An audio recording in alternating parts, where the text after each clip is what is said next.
Eu fiquei ali embaixo porque eu resolvi trazer 2 crianças, né? Aí para ficar aqui em cima não ia dar certo. Porque hoje ele deu um grupo, aí fica só querendo vir para cá para cima, eu acho que fica chamando a atenção, né? Então eu resolvi ficar ali, sentado ali embaixo. Mas a gente serve ao Senhor de onde a gente está, não é verdade? Por dentro, alto, baixo, sempre sou feliz, né? Então por dentro, fora, baixo, alto, todo lado a gente serve ao Senhor. Quando nós somos verdadeiros adoradores. Vamos abrir nossas Bíblias em João, capítulo 14.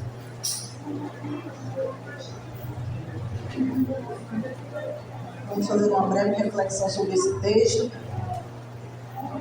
A gente ganha tempo, mesmo porque hoje a gente ainda vai ter uma apresentação, a lei da ceia, né? Então vamos tentar ganhar tempo. Mas eu vou ser contraditório, né? Porque eu quero ganhar tempo, mas eu também quero louvar o Senhor. Que eu tenho cantado com grande alegria, eu tenho ansiado a volta do Senhor. João, capítulo 14. Nós vamos ler a partir do verso 1. Tenho ansiado muito pela volta do Senhor, esses últimos acontecimentos, esses últimos dias. Né? Tudo tem falado muito ao meu coração que Jesus está às portas. E é muito bom cantar louvores a Ele enquanto esperamos. É claro que a banda não consegue me acompanhar porque eu sou desafinado e desentoado, mas a gente faz uma forcinha e louva a Deus, porque eu creio que melhor é o que está no coração do que o que está nos lábios, não é verdade? Então recebe, Senhor, a minha gratidão e forma do eu. Sobre o trono de justiça, eternamente haverá um rei que voltará para governar as nações em amor, que ruja o leão e que a terra estremeça diante da majestade. Tu és o leão da tribo de Judá, bem-aventurado das nações. A tua igreja te espera, Senhor. Nós aguardamos o teu ungido. Aleluias, para vir nos resgatar como noiva amada, para assim finalmente estarmos nas rodas do Cordeiro. Oh, Jesus, tu estás no trono. Não importa a situação, não importa a perseguição. Tu estás no trono, aleluia! Tu és o Deus de poder, tu és o Deus de governo, tu és o Deus de autoridade.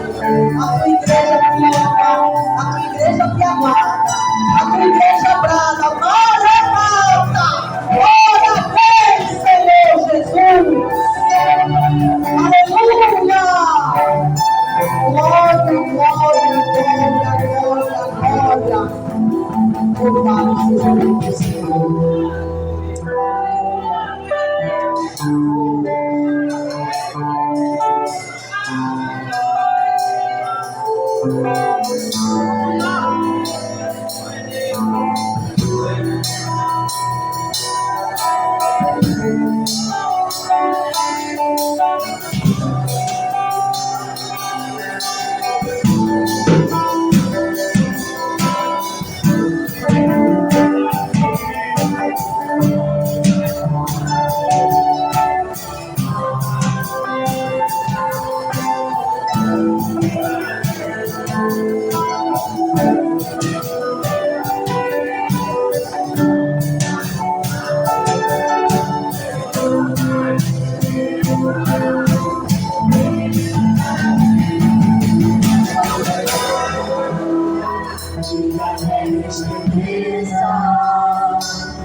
Glória a Deus. Só quem conhece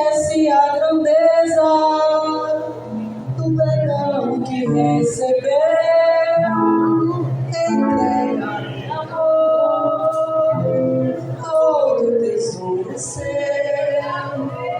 para adorar a Deus.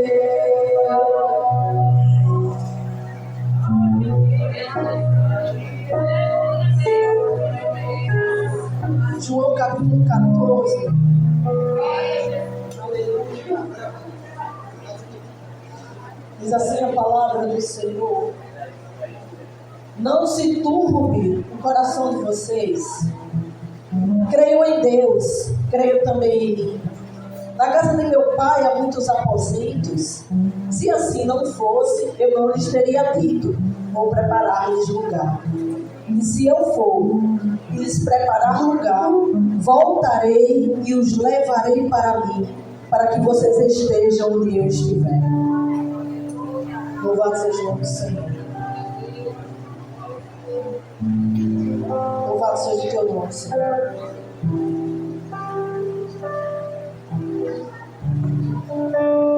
Irmãos, eu tenho experimentado nesses últimos dias algo fantástico da parte de Deus. Desde o ano passado eu tenho percebido uma tristeza em meu coração, um desalento, um descontentamento.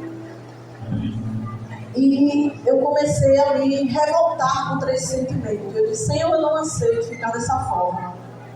Porque eu sou noiva, eu sou redimida, eu sou comprada por bom preço. Eu sou amada, eu sou separada, eu sou escolhida. É muito pré-requisito para alguém ficar triste, se lamuriando, não? E eu disse: Deus, me faz sentir de novo a alegria da tua salvação, inquieta a minha alma, me aviva, me levanta, me sacode, Senhor. E tenho orado nesse sentido. E naquela última, eu não sei se foi o Washington que fez o grupo de missões, uma semana de oração, e todos os pregadores que vinham falavam: volta ao primeiro amor. Não sei se vocês lembram. No final todo mundo dizia isso: volta ao primeiro amor. Muito ativismo, pouco relacionamento, pouco entrelaçamento. Eu quero é compromisso. E eu começava a pensar sobre essas coisas. E comecei a louvar aquele hino que o Manancial canta tão bem. Eu amo quando o Manancial canta essa música. Aviva. Não vou nem lembrar agora. Aviva, renova, Senhor, em mim a força do perdido, do cansado. Renova o amor daquele que não tem mais amor. Renova, ó Deus, renova. E eu comecei a orar essa canção. Renova, Senhor. Renova em mim. E então eu pensei que a renovação que viria do Senhor, eu iria experimentar em outro lugar e não aqui. E eu orei, descansei e disse: esse ano de 2024 eu vou pedir para sair do ministério, vou pedir minha carta e vou procurar outra igreja da missão mesmo, e vou tentar esse renovo em outra Prisco. Eu acho que aqui eu não estou servindo, fazendo o que deveria fazer, e era uma tristeza tão grande. E no culto de Natal, a irmã sentada bem ali, onde está a nossa irmã Galena. O culto de Natal foi comum, como todos os outros cultos. Aos olhos de muita gente não teve nada de especial, mas eu que já vinha com esse pedido, com esse clamor naquele dia, o Senhor derramou do céu algo na minha vida. Irmãos, eu senti um refrigério, um renovo, algo diferente que eu sabia que era da parte de Deus. E assim que encerrou o culto, o pastor me chamou para pregar. Eu preciso contar esse testemunho aqui, irmãos. E o pastor me chamou para pregar e disse: Anne, culto de ano novo, você prega? Eu disse: tá bom, eu prego. E o Senhor me deu uma palavra que foi de encontro ao que eu estava querendo fazer. Porque quando nós somos arautos do Senhor, a gente não tem vontade, Deus. A gente prega o que Ele manda, a gente faz o que Ele manda, a gente só obedece. E Ele, olha, fala que eu quero que reconstruam muros. E eu escolhi aquela palavra de Neemias, eu acredito que o Espírito Santo me direcionou aquele texto. E nós falamos assim no dia novo sobre a pregação, sobre essa temática. É tempo de reconstruir. E quanto mais eu pregava, mais Deus falava no meu coração. Unidade é tempo de reconstruir. Unidade é tempo de reconstruir. E eu achando que a reconstrução seria em outro lugar.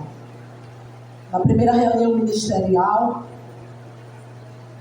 eu vim mesmo para participar da reunião e iria dizer para o pastor e para o ministério que naquele dia era a minha última reunião do ministério que eu estaria entregando o presbiterário e tudo. E o pastor disse, eu vou tirar férias. Aí eu disse, vixe, então nem vou poder sair agora, eu vou pular do barco. Se o pastor vai tirar férias, Francisca vai precisar de um suporte, né? Aí Francisca, eu estou com chikungunya. Aí eu disse, pronto. Aí eu assumi, né? No mês de janeiro, toda a responsabilidade, vamos dizer assim, né? Pastoral. E durante aquele mês de janeiro, irmãos, os cultos foram fantásticos. Não porque tinha alguma coisa a ver comigo, mas tinha tudo a ver com Deus.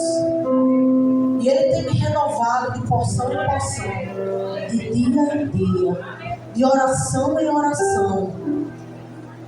E o Senhor tem colocado no meu coração uma verdade, irmãos, que tem estrondado em mim. Não é por nós, é por Ele. Não é por causa de nós, é por causa dele. Então eu resolvi me envolver com aquele que Ele me chamou para fazer. E comecei a criar projetos, vamos trabalhar com a mocidade, e vamos voltar para a escola dominical com tudo, quintas-feiras, irmãos. E eu não sei se vocês estão percebendo, mas eu estou. Como tem sido abençoado esses trabalhos. Porque Deus se responsabiliza quando a gente decide obedecer. E a ordem do Senhor para mim foi: reconstrua muros aqui, onde você parou.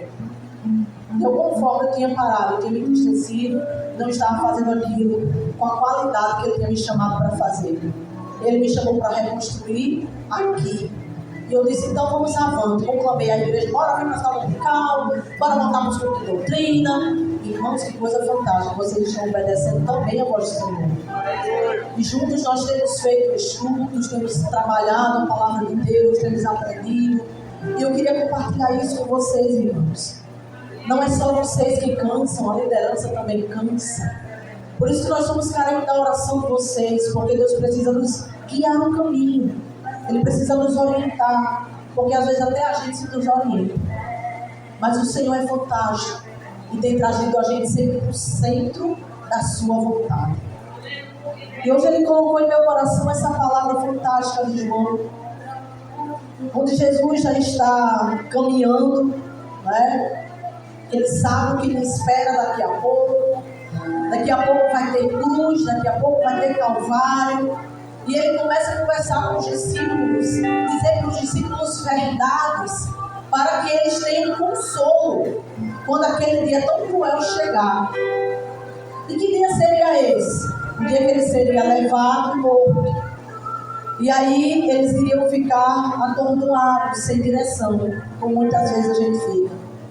Mas aí Ele começa a dizer assim, olha, não se turbe o coração de vocês. Creiam em Deus, creiam também em mim. Então a primeira verdade que esse texto me traz é que nós devemos ter fé nas promessas que foram feitas a nós. Jesus, durante 3 anos e meio, irmãos, caminhou com aqueles homens fazendo milagres e prodígios. Ele estava no barco, aleluias, quando o barco ia naufragar, mas Ele com uma palavra acalmou a tempestade e todos foram salvos. Os discípulos estavam com eles quando, chegando àquela cidade chamada Gadara, havia um endemoniado. E com autoridade Jesus repreendeu aqueles demônios e aquele homem foi liberto. Eles presenciaram, irmãos, não a conversa, mas o resultado da conversa que ele teve com a samaritana no poço.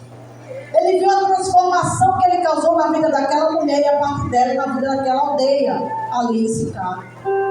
Os discípulos experimentaram coisas que nós talvez nunca experimentemos.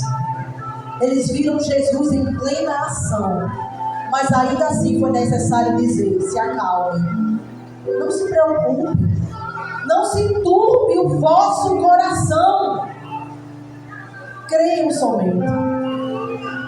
Creiam no Pai de vocês que preparou um plano perfeito. E creiam em mim que sou o executor desse plano para vocês. Vamos trazer à memória aquilo que nos traz esperança. aquilo que foi prometido para a gente, a morada no céu, amém?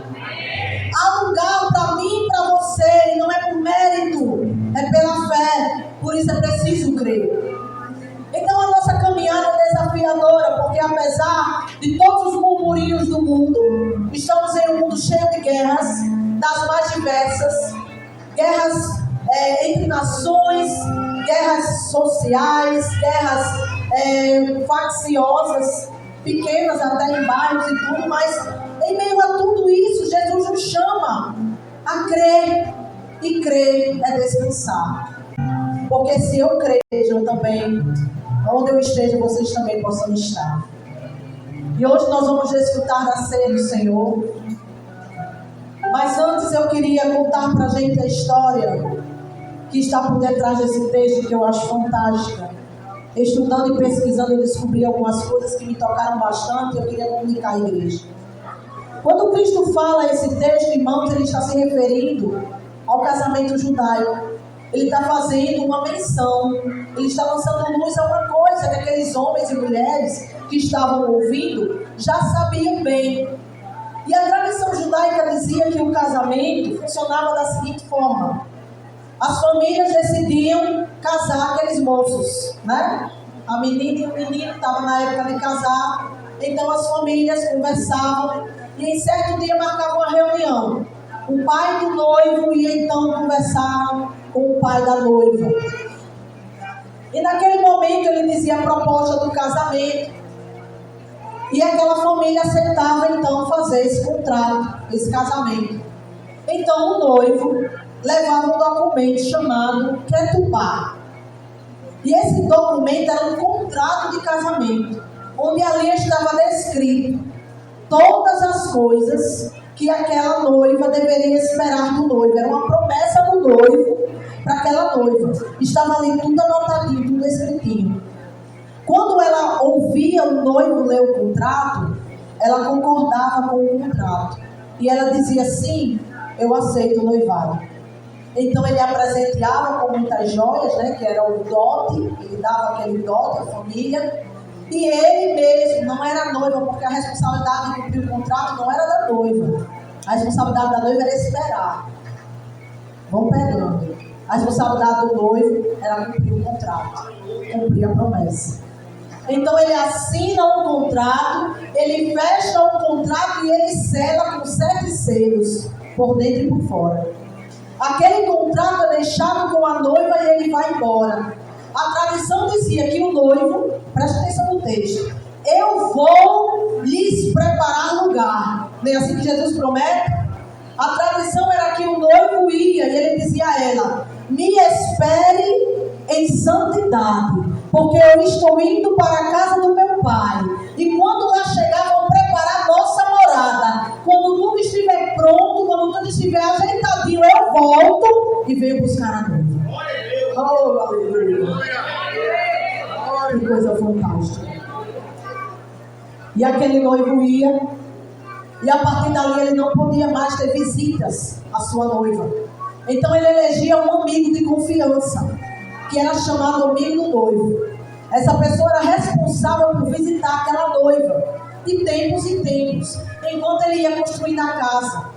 E em algum momento da Bíblia a gente vai ouvir Jesus dizendo: a hora nem eu sei, somente o Pai sabe. Não é isso que ele disse? Respondendo: quando é que vai acontecer essas coisas? Ele disse: só o Pai sabe. E era exatamente assim no casamento.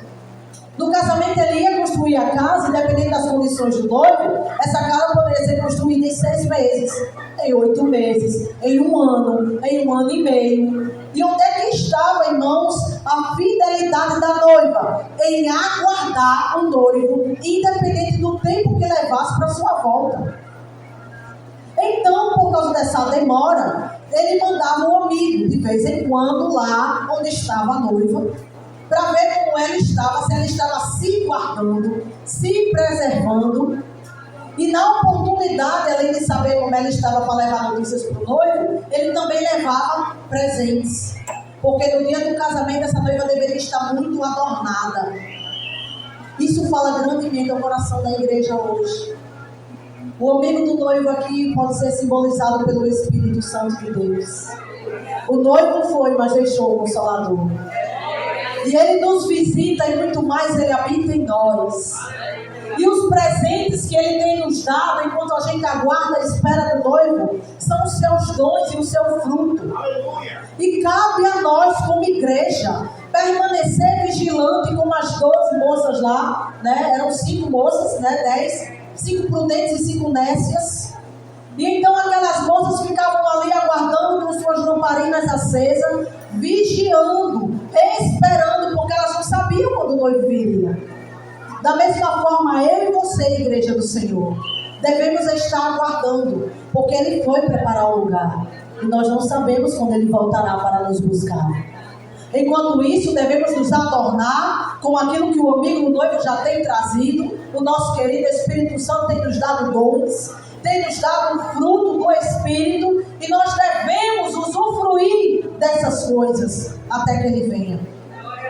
Para que nós possamos permanecer em santidade, para que nós possamos permanecer em vigilância, é preciso vivenciarmos o fruto do Espírito e os dons do Espírito Santo. E Ele estava lá preparando o lugar, e a noiva estava lá aguardando seu retorno. E então o texto segue e diz: olha, eu voltarei e buscarei vocês e levarei para mim, para onde eu estiver, vocês também possam estar. Aleluia! O noivo vai voltar daqui a pouco. Ele foi preparar a nossa casa, o nosso lugar. E num tempo que a gente não sabe, mas está perto, Ele voltará. E Ele deverá nos encontrar uma noiva limpa, sem mancha, sem ruga, aguardando o noivo com a lamparina acesa e dizendo: Maranata, ora vem, Senhor Jesus. Eu e você temos o compromisso de esperar, mas não é esperar deitado numa rede, vivendo como quer. Existe um contrato, e o contrato está selado. Nós estamos com a aliança, que é o que nós vamos participar daqui a pouco. Este cálice é o cálice da nova aliança no meu sangue. Temos uma aliança com o Senhor. Temos um compromisso com o Cordeiro. Então vamos permanecer aguardando, porque Ele voltará. Então não turbe o vosso coração e continue crendo. Continue aguardando. Porque aquele que foi, Ele voltará uma segunda vez. E agora Ele virá como um leão, rugindo. Aleluia! E Ele vai tomar lugar entre nós. E isso daqui, irmãos, que é só simbologia, então se tornará real. Uma grande mesa, aleluia, será posta. E todos nós em redor da mesa com o Cordeiro, celebrando para sempre. Aleluia! É isso que aguarda a mim e a você. É uma promessa, irmãos, que Satanás não apaga. Ele sapateia, ele range os dentes, ele empurra, ele pode fazer o que ele quiser, mas a coroa é minha e é tua. Guarda o que tens para que ninguém roube a tua coroa. Vamos então esperar pelo noivo. Vamos então usar os adornos que o amigo já tem usado. Vamos então aguardar, porque a casa já está ficando pronta. E sem demora alguém dirá: lá vem o noivo! E aquele que estiver atento ouvirá então a sua trombeta. Aleluia!